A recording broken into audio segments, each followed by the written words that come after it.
लड़ने चली हूँ आजादी की जंग।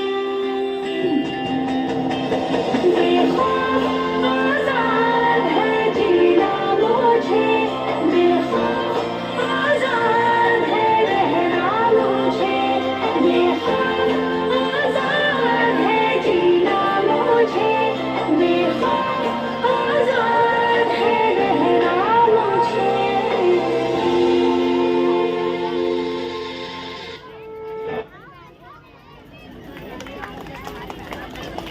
बहुत अच्छे।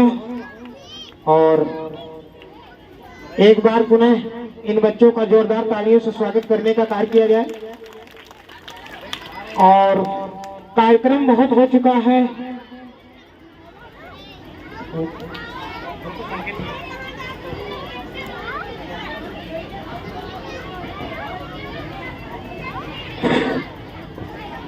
हमारे बीच में माननीय अरुण यादव जी आए हैं, जो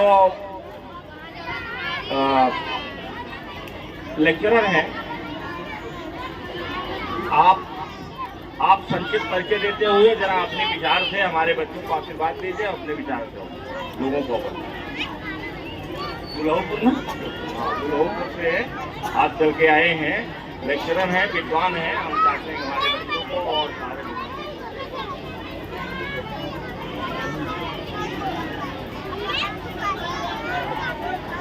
बच्चे दोनों में भाई आओ और सुनो।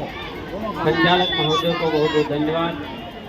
इस कार्य गौतम बुद्ध है कि आज तिथि जो मनाई जा रही है, इस मंच की अध्यक्षता करते हुए अध्यक्ष महोदय, सभी उपस्थित अतिथियों, प्यारे बच्चों, प्रबंधक महोदय और समस्त माताएं बहनें जो यहाँ उपस्थित हैं, सभी को बहुत बहुत धन्यवाद। महात्मा गौतम बुद्ध, हम जयंतियाँ बहुत मनाते हैं। अभी बाबा साहब की जयंती 14 अप्रैल को मनाई गई, 11 अप्रैल को ज्योतिबा फुले साहब की जयंती मनाई गई और आज हम तथागत गौतम बुद्ध की जयंती मना रहे हैं। जयंतियाँ हम बहुत मनाते हैं, लेकिन उनके किए हुए कर्तव्यों का कितना पालन करते हैं अपने जीवन में, इस पे हमें ध्यान देना होगा। कहने के लिए तो हम आदर्श मंचों से बता देते हैं, लेकिन अपने जीवन में उसका पालन नहीं करते हैं। हमें इस पर भी ध्यान देना होगा। हम अपना परिचय देते हैं। हम अरुण कुमार यादव, महात्मा गोविंद साहब इंटर कॉलेज दुल्होपुर में प्रवक्ता पद पे कार्यरत हैं। और वहाँ से हमें प्रिंसिपल साहब ने आज से एक सप्ताह पहले हमारी बात हुई और हमें कहा तो हम यहाँ तक चलते चले गए। आके बहुत अच्छा लगा। बहुत सी महान विभूतियाँ यहाँ उपस्थित हैं, उनको देख करके, सबको देख करके बहुत ही अच्छा लगा। इसी प्रकार के कार्यक्रम होते रहें और अपने समाज को जागृत करने के लिए कुछ चीज़ें बताई जाती रहें, कुछ चीज़ें सुनाई जाती रहें, लेकिन सुन के जान के कुछ हम अपने जीवन में भी उतारें तो ही अच्छा होगा। महात्मा गौतम बुद्ध के बारे में सभी लोग कहीं ना कहीं कुछ न कुछ पढ़े हैं। महात्मा गौतम बुद्ध राजा सुद्धोधन के लड़के थे। राजा होने के बाद भी उन्होंने सारी खुशियाँ, सारे ऐशो आराम त्याग करके इस महान पूरी जनता के लिए अपने सारी सुविधाओं को त्याग करके उन्होंने सत्य और ज्ञान की खोज में अपने पूरे जीवन को व्यतीत कर दिया।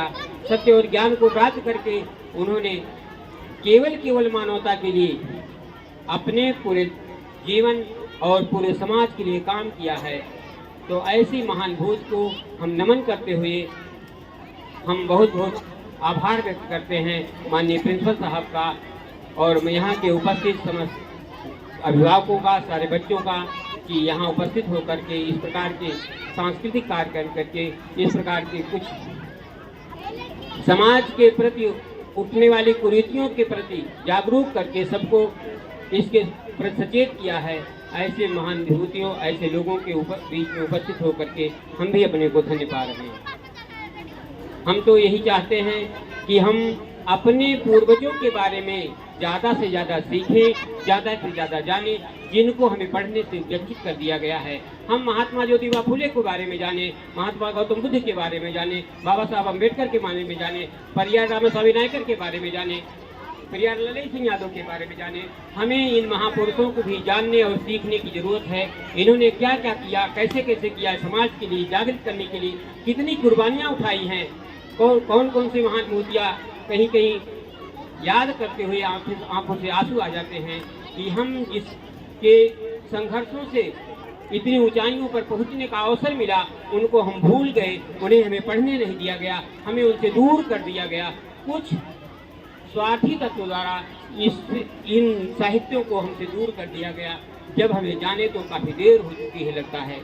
इसलिए हम अपने लोगों से यही अनुरोध करेंगे कि इन अपने महापुरुषों के बारे में भी जानें और उनको जान करके जो तंत्र में गड़बड़ियां चल रही हैं उसे दूर करने के लिए आगे बढ़े, तभी ही समाज आगे बढ़ेगा। हम भी एक विद्यालय में अध्यापक हैं, हमारे बीच में कई प्रकार के अध्यापक हैं, समाज के बैकवर्ड भी हैं, एससी भी हैं, माइनॉरिटी के भी लोग हैं, लेकिन अभी कहते हैं समाज बदल गया। मुझे तो नहीं लगता है समाज बदल गया। एक गिलास में एक हम पानी जिसमें पीते हैं, उसमें बगल वाला टीचर उसमें पानी नहीं पी नहीं पाता, उसको दूसरी प्रकार की गिलास दी जाती है। ऐसा कैसे समाज बदला है? मुझे नहीं लगता कि समाज बदला है।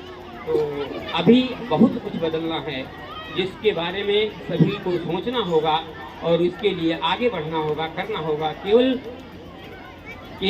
आदर्श की बातें करने से समाज बदलने वाला नहीं है, उसके लिए बहुत सी कुर्बानियां करनी होगी। जगदेव बाबू कुशवाहा ने अपने समय में कहा था कि पहली पीढ़ी के लोग मारे जाएंगे, दूसरी पीढ़ी के लोग जेल जाएंगे, तीसरी पीढ़ी के लोग तब शासन करेंगे। हमें लगता है अभी जेल जाने का समय भी आया है। तो अब मैं ज़्यादा न बोल करके, मुझे अभी दूर से आया भी हूँ और इसके आगे भी मृत्युपुर में जाना है, इसलिए मैं अपनी वाणी को ही विराम देता हूँ। बहुत बहुत धन्यवाद। नमो बुद्धाय, जय भीम।